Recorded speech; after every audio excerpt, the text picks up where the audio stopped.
Je crois que la philosophie Montessori a perduré dans le temps parce qu'elle répond aux besoins universels de l'enfant. Ce que Maria Montessori avait observé chez l'enfant était valide dans toutes les cultures, à travers tous les temps.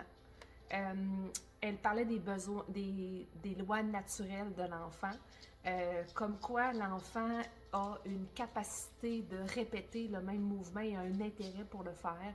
Elle parlait que l'enfant était un être à part entière à respecter, qui était digne en fait. Elle disait aussi qu'il était un explorateur né, dans le fond, qui allait dans l'environnement chercher ce qu'il avait besoin pour faire ses apprentissages.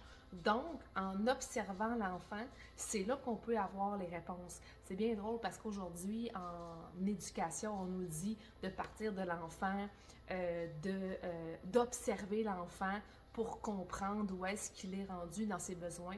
Merci, Marianne Montessori nous le disait déjà il y a plus de 130 ans.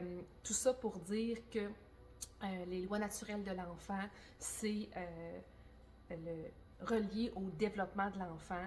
Elle disait qu'il était digne, qu'il aimait répéter, qu'il était un explorateur né.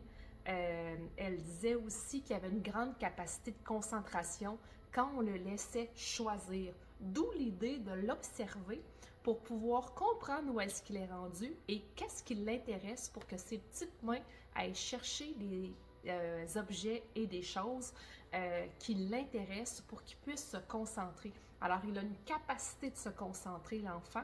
Il faut juste lui donner quelque chose qui répond à son besoin. Il faut aussi le laisser choisir.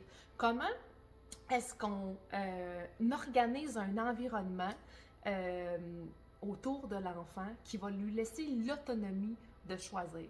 On va organiser l'environnement, on va le préparer.